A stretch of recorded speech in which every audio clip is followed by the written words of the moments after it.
Get our radio look.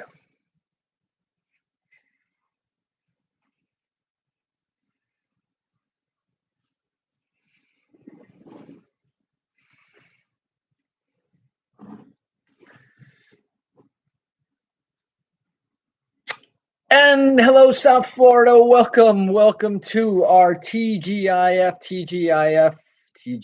edition of the Real Estate Show. My name is Eric Willner. I am your host, and we are here live Monday through Friday. That's 5 days a week at 5 p.m. Eastern Standard Time, and we are coming at you with 5 different options on how you can listen to the show.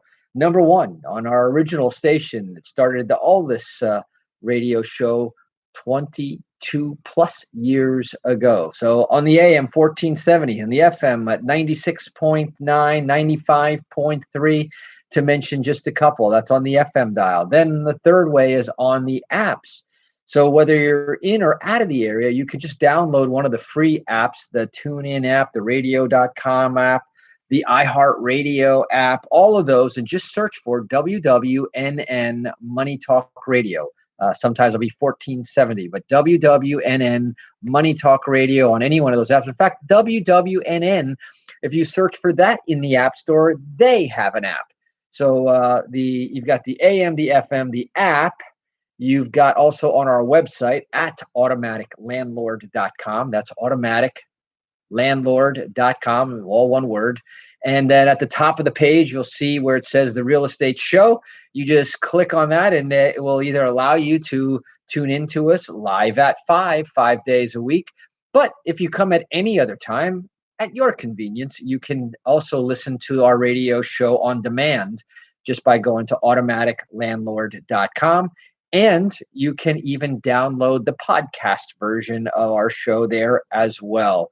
So AM, FM, the app, the website, the podcast, and finally, actually, number 6, an extra bonus there for you. You can watch the radio show by joining us on our Facebook Live page, on our Facebook fan page at facebook.com/The Real Estate Show, as if it was all one word, The Real Estate Show. And if you already have a Facebook account, just search for The Real Estate Show, all one word. And it should take you right there. Anyway, it's amazing to think that here we are on our TGIF to the third degree. Thank God it's Friday. Thank God it's Florida. And thank God it's finished. And here we are wrapping up our survivalist week, right? We've been talking all this week about the survivalist project and how that affects real estate. And so for those of you who are regular listeners, you know what's going to happen here. We're going to do a quick recap of the week.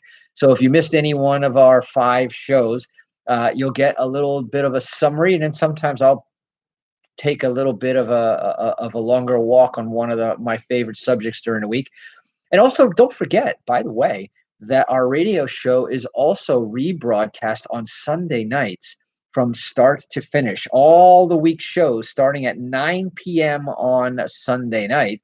So if you want to bookmark any of those apps to listen, and like the TuneIn app has a reminder alarm. So if you have a favorite show, it'll come on and remind you. So Sunday night, starting at 9 p.m., you can watch Monday through Friday, or listen to Monday through Friday and get your mega dose of your daily dose of real estate.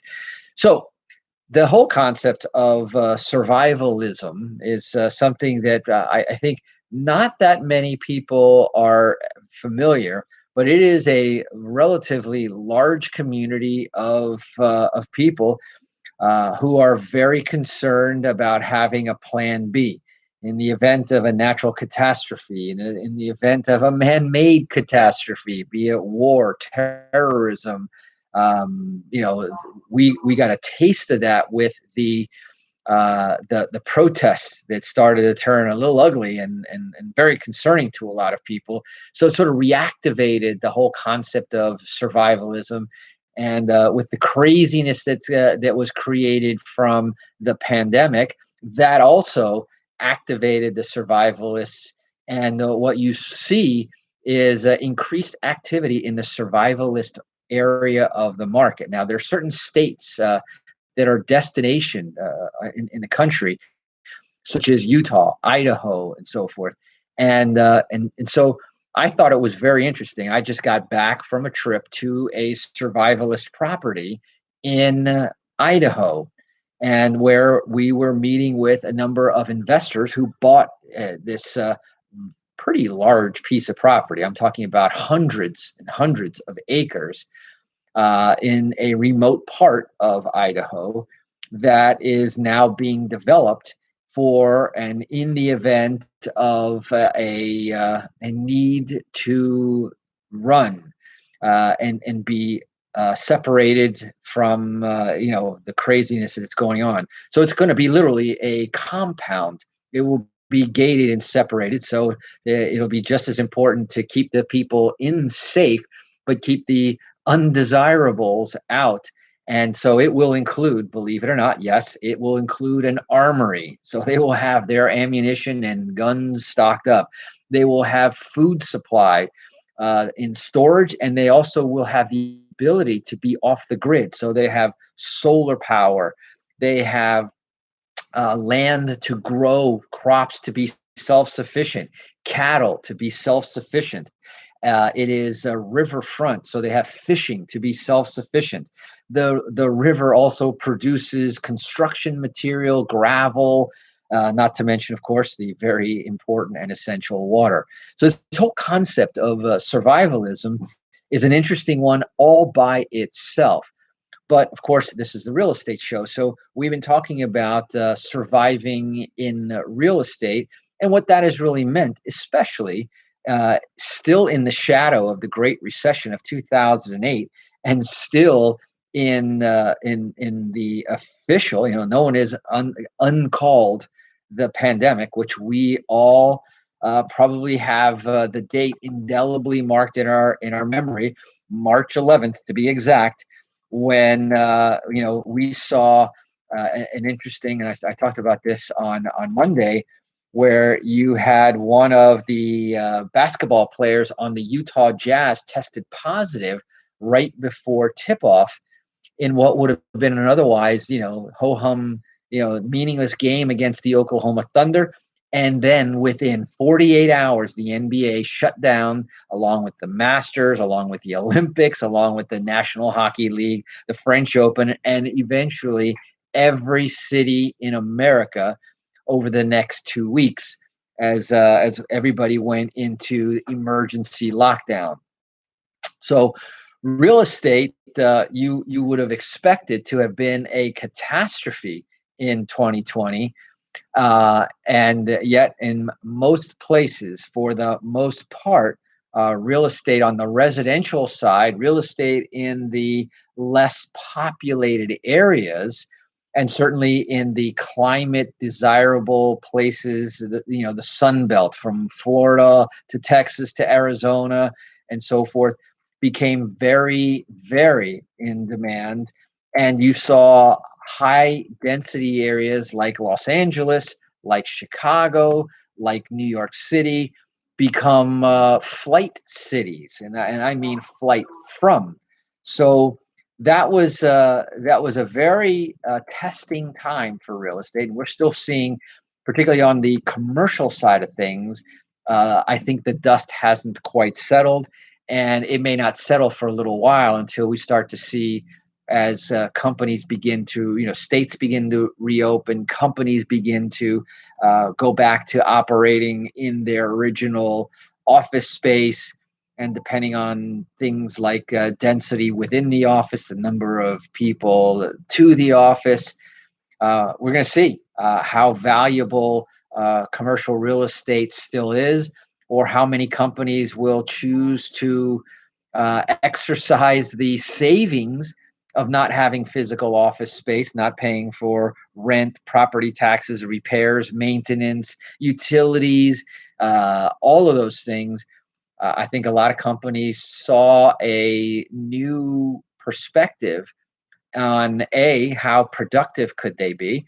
I have not seen In fact, I have heard more people say that they were more productive than the other way around, that the working from home caused a drop in productivity. So if you save money on some of the biggest expenses like overhead and rent real estate, and your productivity is the same or better, it's a pretty strong argument to continue the way it is, which means there's going to be quite a bit of extra space available out there in the commercial market. Now, that doesn't mean the commercial market's going to go away by any stretch of the imagination. What it does mean that there's going to be some opportunity for the more creative real estate investors and owners out there, as commercial property will probably rotate into its higher and better uses. So that'll be kind of fun to watch and to see happen. So despite the rollout of the COVID-19 vaccines, and finally, the new administration, many things in life still have not returned back to normal. There's still a few things that will be in limbo. I think there's still a few things that look very positive.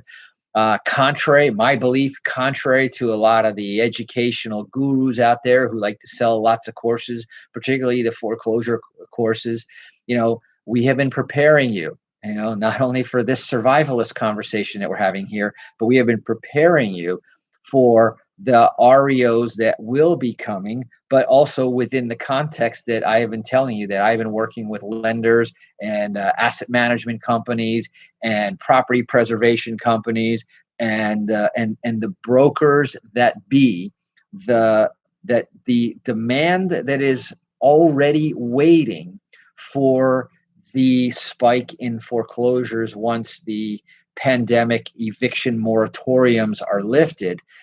Remember, right now we have a backlog of shortage in inventory.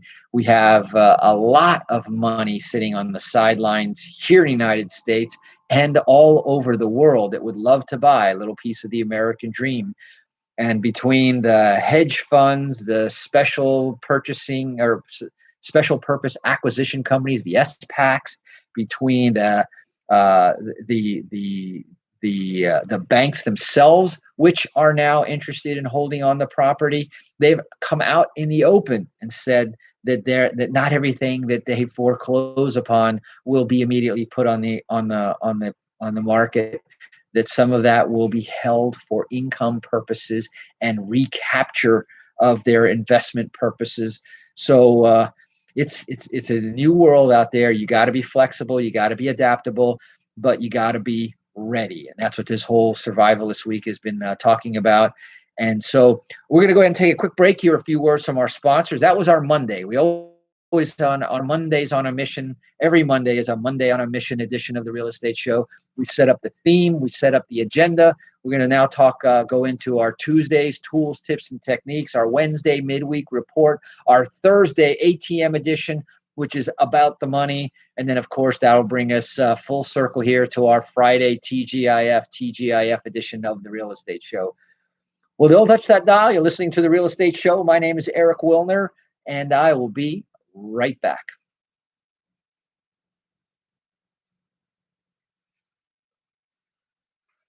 Get to listen to the good old Doobie Brothers in the background. Hey, Rick. Rick is watching on Facebook. Marcelo from Brazil. Man, I am so excited for our project in Brazil. It is going super well. Hopefully, we've got some plans with Victor, who's here visiting from Brazil, to put some more of the social media in practice to make more awareness of what we're doing down there in Brazil. There's Jorge Luis Couto is watching. Who else we got? Sam I Am from California IA is watching. And let's see, EXP is looking for agents in Brazil, Japan, and Deutschland. That's right. We just announced that we're moving into Germany. Und das ist sehr gut. Das ist bestimmt sehr gut. So we'll be working on that project in the next couple of months. But what else was I going to say? Our Creative Financing Thursday was a really good show. We got a lot of really good feedback on that. So first of all, for those of you watching us on Facebook, thank you for joining us there. It's because it's more fun to see some of the names, and I feel more like I'm talking to people as opposed to just broadcast all over the air and not seeing anything. I love the comments and the feedback. Oh, that reminds me, we're coming back.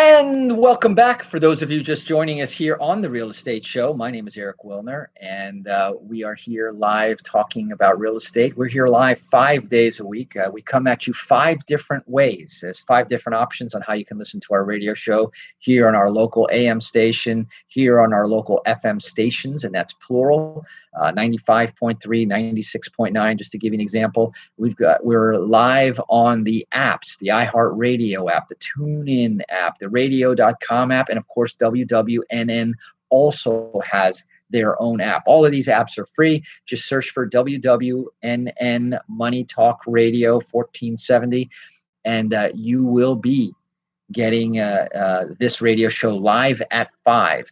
The 4th way that you can listen to us is on our website at automaticlandlord.com. Now, there you can go 24 hours a day, 7 days a week, 366 days out of the year. And there you can just go up to the top of the page where it says The Real Estate Show, click on the drop down. It'll give you the option to listen to us live at 5, to listen to us, the recorded show. About 24 hours it takes for us to upload and archive the calls there on our website. There also will be show notes, a brief summary of what the show was about. And you can even download the podcast version and take it with you for listening offline. And then the 5th way, of course, and I've got a whole bunch of people on there today with our live edition on Facebook. So if you have a Facebook account, just look for The Real Estate Show. Put it together as one word, The Real Estate Show, and you can do that on Facebook. If you don't have a Facebook account, don't worry. You can still come join us there at facebook.com/The Real Estate Show. So we talked about Monday and sort of the overall agenda. Tuesday, we talked about sort of the tools, tips, and techniques. And I like to jump from Monday, which is more of a concept show of what we're talking about, to Tuesdays when we talk about the actual things to do. And we had a list of about 10 things that you should do to survive in whether it be the Great Recession, the Great Pandemic, or anything else. And in particular, we also shared with you the concept of the housing sector known as survival realty. And these are properties that either because of their location, which we talked about some interesting locations. I just got back from Idaho touring a close to 500-acre property there. It's getting ready to expand 3 to 4-fold. Then there's other places around the country that, and for example, Coeur d'Alene in Idaho, beautiful, beautiful area there. The housing market there, which was sort of a luxury market, never slowed down because one sector of the real estate market that never let up during the economic downturn, during the pandemic downturn, is real estate agents who sell what's known as survival realty. And you want to talk about a hot market that's really on fire. That's one. So a remote corner of the Northwest has become a hot spot for home buyers wanting to ride out a disaster, any disaster, natural disaster or otherwise, pandemics included. And so they can go sort of bug out to these places. And that's where you got the term, the bug out bag, which is the suitcase that you keep in your house. It's already packed so that when you get 5 minutes notice that it's time to go, all your important things are right there and you can literally vacate and evacuate very, very quickly, which is not a bad idea for us here in South Florida. But I said it's based on location, but it's also oftentimes based on construction. And I'm talking about things as commonplace as bulletproof or hurricane-proof windows, to secret tunnels, to have an alternate escape, to be able to instantly create a hard shell around your property, both for natural disasters or to prevent, the uninvited guests from who are trying to, come in, break in, or take over, to literal armories inside of a home, and all of the things that you can imagine, extra storage for dry foods and goods to be able to last for a long time.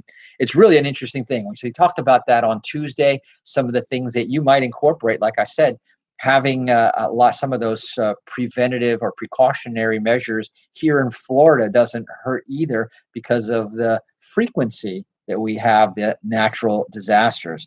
So that was that. Now, Wednesday is our midweek report, and so we went out into the marketplace and looked for articles. That was one example of an article talking about the housing sector with the word survival right in the title there. There's lots of articles that I could have talked about which had the word survival in, whether it's surviving the pandemic, surviving the Great Recession, surviving, the shutdowns, or just surviving a very competitive or inventory starved market. There are realtors out there. There are great realtors, have plenty of demand from customers to buy, but nothing to sell. And so many people even given up and just said they're going to wait till the cycle cools down, or there's another cycle. And that, my friends, might not come for a while.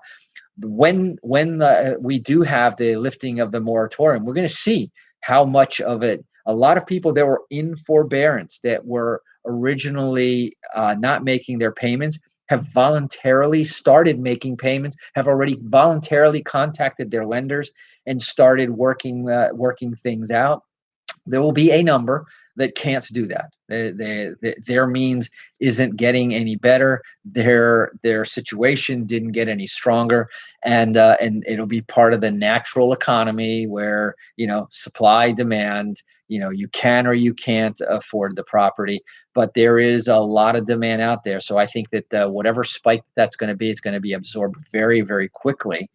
And as I said, even the ones that are foreclosed may not make it on there. And over the last several weeks, and I invite you to go back to our website at automaticlandlord.com, go to the real estate show and go back in the archives.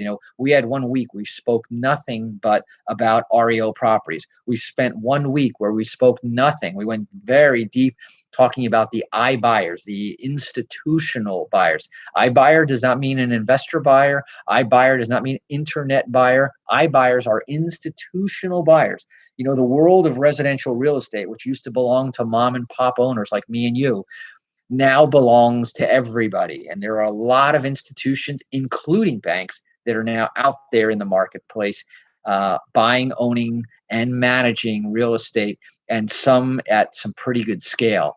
So the other thing that we talked about in terms of, there was the Forbes article that was talking about real estate was a catastrophe. And then finally, I wanted to spend a little bit of time on Thursday. I say, well, with all of that being given, I can physically prepare myself, I can mentally prepare myself, but now let's talk about how to financially prepare myself. And of course, the ultimate protection financially is a big, stockpile of cash. And that is certainly one method of being prepared, is having access to cash or cash equivalents. I never got into the conversation about cryptocurrencies. I want to save that for a whole other episode, or maybe even a whole other week to talk about that. But that is an option. I don't want to not mention it. But we can talk about refinancing and putting in place certain reserves of cash or liquidity. You can, in order you can do that, refinance at primary residence. You can refinance our investment property, but cash out refinances is I would say second to cash. Is having that availability, and third to that is a home equity line of credit. Now, the danger to that is, and those of you like me who had lines of credit back in 2008 only to find out that they got turned off like that, were suddenly surprised. And that's why you now understand that something like cash is very important, and that lines of credit have their own set of risks. And the bank giveth and the bank taketh away. And so that's why we went into all of the other non-bank sources of financing, from personal loans to seller financing to lease options to self-directed IRAs and access to those kind of savings accounts, hard money loans, private loans. All of that is on our Thursday show. Go back and listen to the whole show to get the whole details, because as you can now hear, the music is coming in. That means that Eric, is time to go out. That wraps it up for our TGIF edition of the Real Estate Show. We'll be back again next week with a whole new topic, a whole new set of things for us to dive into next week. Remember, we're here live at 5 days a week on all the 5 ways. Come back to us the way you found us today. So that's it. This is Eric Willner signing out. Remember, drive safe, wash those hands, and make it a great day. Bye-bye. You will. Thank you very much. Enjoy your weekend.